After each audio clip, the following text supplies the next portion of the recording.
Aujourd'hui, dans ta capsule VIP avec Pasteur Guy, je partage sur échange tes blessures, tes maladies pour la guérison de Dieu.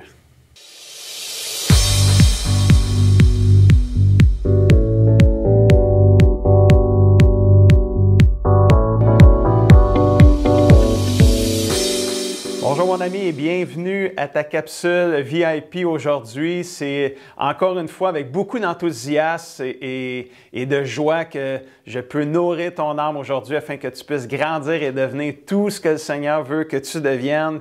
Comme à chaque fois, es-tu prêt de nourrir ton âme? Je crois que oui et le titre de la capsule aujourd'hui, c'est « Échange tes blessures, tes maladies, ta souffrance pour la guérison de Dieu ». Et je poursuis ma série de 3 capsules où je t'invite à faire des échanges avec le Seigneur dans le but d'approfondir ta relation avec lui. Et ça peut paraître bizarre, tu sais, de donner à Dieu quelque chose de pas bon pour quelque chose de bon en échange. Et c'est pourtant ce que Dieu te demande de faire. Alors, je t'encourage à le faire. Dans la première capsule, je t'ai invité à donner à Dieu tes inquiétudes en échange de sa paix. Et ça, tu peux réécouter cette capsule-là. Elle est sur Facebook, sur YouTube, elle est partout sur nos pages web. Dans cette deuxième capsule, je t'invite à donner à Dieu tes blessures, tes maladies, ta souffrance en échange de sa guérison. Qui n'a pas été blessé dans la vie? Qui n'a jamais été malade? La très grande majorité des gens ont à traverser cette épreuve-là de la maladie, que la maladie soit physique, émotionnelle, spirituelle, même mentale.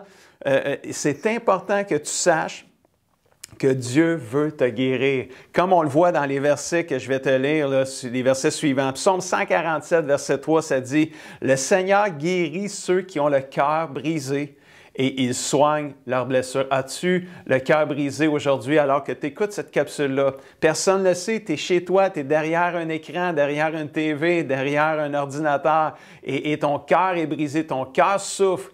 Sache que Jésus, le Seigneur, veut guérir ton cœur brisé. Direct là ce soir même, alors que tu écoutes cette capsule-là. Psaume 103, verset 3, ça dit « C'est lui qui pardonne toutes tes maladies, non, toutes tes fautes, et qui guérit quelques-unes de tes maladies. » Ben non, qui guérit toutes tes maladies. Quelle belle promesse, quel beau verset. Jérémie 30, 17, « Mais moi, le Seigneur, je le déclare, je vais soigner tes blessures et je vais t'apporter la guérison. » Ça, c'est un verset extraordinaire et c'est une parole de Dieu pour toi aujourd'hui. Toi, là, c'est pour toi. Dieu te parle à toi directement et il te dit, je vais soigner tes blessures et je vais t'apporter la guérison. Reçois cette parole-là de Dieu direct là aujourd'hui même. Matthieu 14, verset 35 et 36, la Bible dit, on lui amène à Jésus tous les malades. On supplie Jésus, laisse-les toucher seulement le bord de ton vêtement. Là.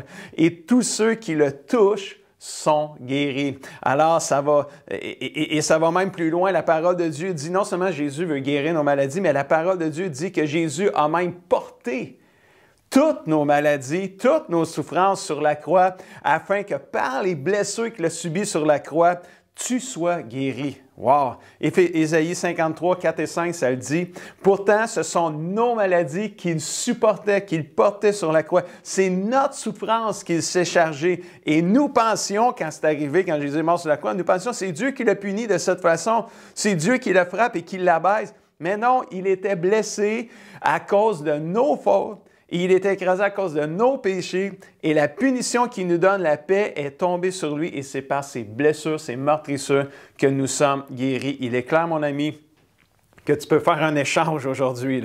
Tu peux faire un échange de ta maladie, ta blessure, tes souffrances en échange de sa guérison. Ce sont des merveilleux versets bibliques de guérison sur lesquels je t'encourage à lire et à relire et à relire. Qu'il t'encourage dans tous les domaines de guérison que tu as besoin, que ce soit émotionnel, physique, spirituel, peu importe c'est quoi ton besoin. Lis ces versets-là, relis-les encore et encore, déclare-les sur ta vie, que ça devienne là, dans ton cœur là, un boost de foi lorsque tu en as besoin. Dans la parole de Dieu, l'apôtre Paul a vécu beaucoup de souffrances. beaucoup d'épreuves, beaucoup de souffrances. Puis il fait un petit résumé de quelques-unes de ces souffrances-là dans 2 Corinthiens chapitre 11, versets 23 à 27. Puis je veux juste les lire avec toi, juste pour te montrer que même l'apôtre Paul qui a écrit la moitié du Nouveau Testament a quand même vécu beaucoup de choses. C'est pas parce que tu es chrétien que tu vis pas d'épreuves, puis de souffrances, puis de blessures. L'apôtre Paul, il dit « On m'a frappé encore beaucoup plus. » Et beaucoup plus qu'eux, et j'étais en danger de mort plus souvent qu'eux en parlant des non-chrétiens. 5 fois, les Juifs m'ont donné 39 coups de fouette. 40 coups moins 1, parce que ça a l'air qu'à 40 coups, tu mourrais. Il en donnait 39, mais il était magané. Tu sais, soit 39 coups de fouette. Là. Wow! 3 fois, les Romains m'ont frappé durement. 1 fois, on m'a jeté des pierres pour me tuer, lapidé. 3 fois, j'ai été sur un bateau qui a coulé, parce que c'était le moyen de transport souvent, le bateau dans ce temps-là. 1 fois, j'ai passé 1 jour et 1 nuit dans l'eau. Tu sais, pas dans une piscine, là. Dans la mer, dans l'océan, dans le fleuve. J'ai fait des travaux très fatigants. J'ai souvent manqué de sommeil. J'ai eu faim, j'ai eu soif et j'ai souvent manqué de nourriture. J'ai eu froid puis j'ai manqué de vêtements. Imagine-toi, tu as faim, tu n'as rien à manger. Tu as froid, tu n'as rien à te vêtir. Comment la souffrance et blessure. Et on peut dire que Paul y a goûté. Là.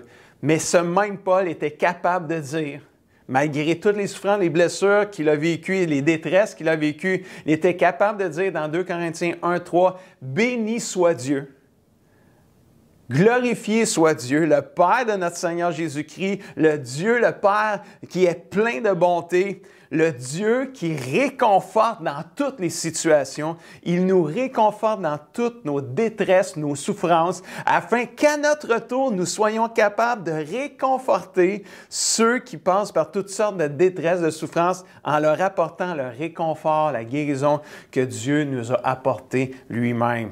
Wow, quel merveilleux verset encore une fois. Il y a 2 vérités bibliques qui ressortent dans ce verset-là quand tu es blessé, malade ou en souffrance. Numéro 1, c'est que quand tu donnes tes souffrances à Dieu, Dieu va venir te réconforter, te guérir et te restaurer.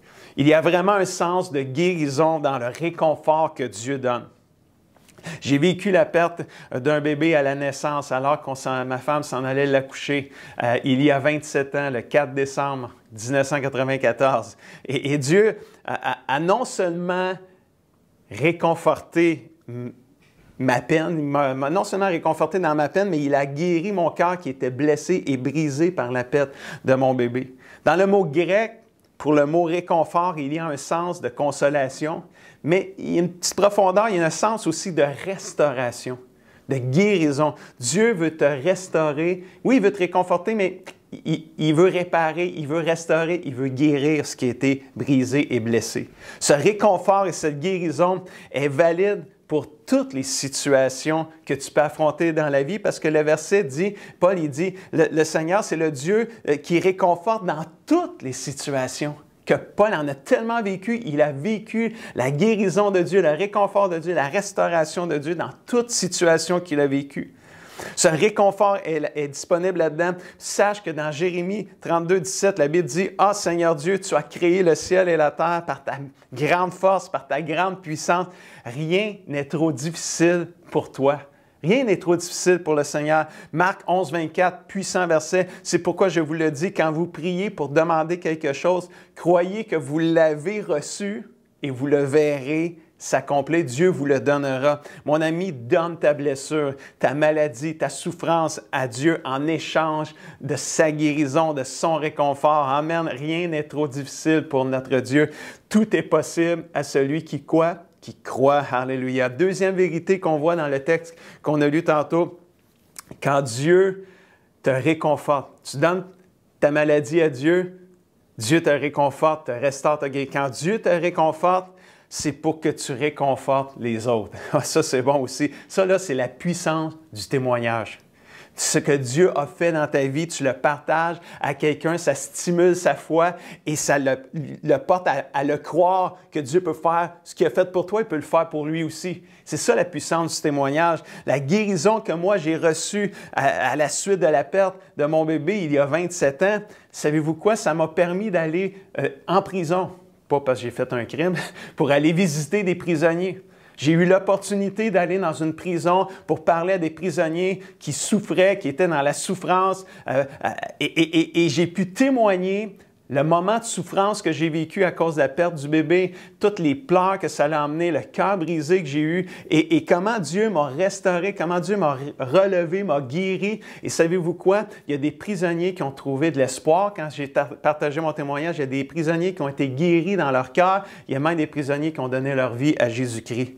Alors tout ça, pas parce que j'avais commis un crime, parce que j'avais été guéri par le Seigneur, j'avais été réconforté, j'avais été restauré. Et Dieu, il dit après ça, il dit, tu vas pouvoir en guérir d'autres, en restaurer d'autres. Ça me fait penser à Abraham dans Genèse 12, versets 2 et 3, qui dit, le Seigneur il dit, je vais te bénir, Abraham, puis par toi, je vais bénir toutes les familles de la terre. C'est comme Dieu est en train de dire à Abraham, je vais te bénir, puis tu vas devenir une source de bénédiction pour les autres. Et dans notre capsule d'aujourd'hui, c'est comme on pourrait dire, je vais te guérir, puis tu vas devenir une source de guérison pour les autres.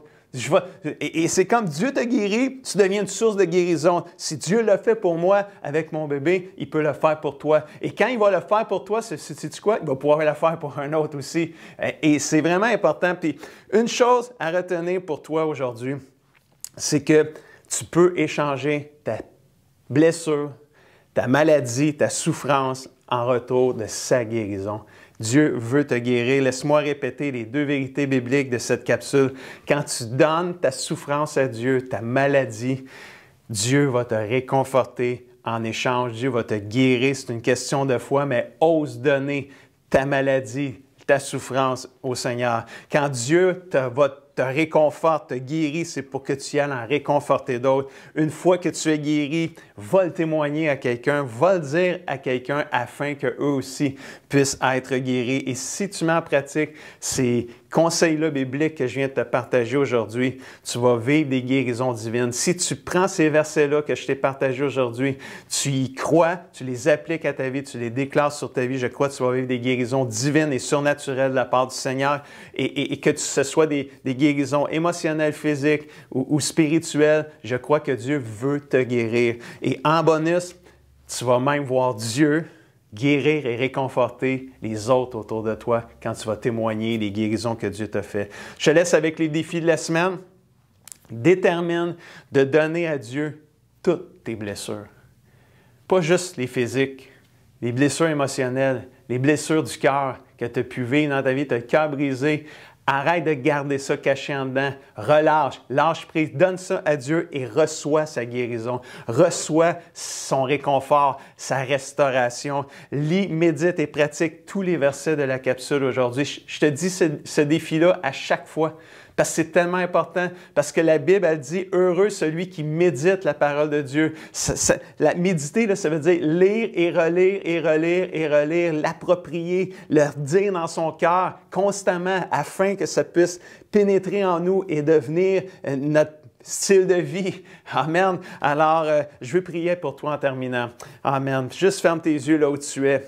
Peut-être que tu es malade aujourd'hui. Malade physiquement. Si tu es malade physiquement, je t'encourage à mettre ta main là où tu as mal et je vais prier pour toi. Seigneur Dieu, je prie pour mon ami qui, présentement, met sa main là où il y a un bobo, là où il y a un mal, une souffrance dans son corps physique. Je prie que tu sois guéri maintenant au nom de Jésus-Christ, que la maladie te quitte maintenant au nom de Jésus-Christ. Peut-être que tu n'es pas malade physiquement, peut-être que tu es juste malade dans ton cœur, tu as le cœur blessé, tu as le cœur lourd, tu as le cœur brisé, meurtri. Mets ta main sur ton cœur. Je vais prier pour toi maintenant au nom de Jésus. Père, je prie pour mon ami qui met sa main sur son cœur parce que le cœur blessé, il y a le cœur brisé. Je prie pour une restauration complète, un réconfort complet et une guérison de son cœur brisé maintenant au nom de Jésus-Christ. Donne la force à mon ami peut-être de pardonner à quelqu'un, de lâcher prise et qu'il reçoive sa guérison. Reçois la guérison de ton cœur blessé maintenant au nom de Jésus-Christ.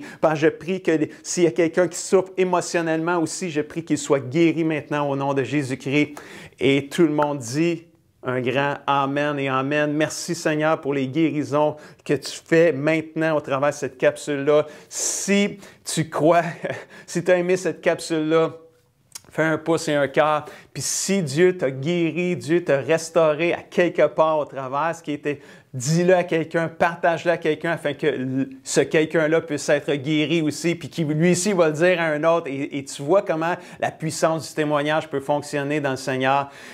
Et sur ça, je te dis, puis si tu penses aussi que ça peut aider quelqu'un, cette capsule-là, partage la capsule avec lui. Puis sur ça, je te dis à la semaine prochaine.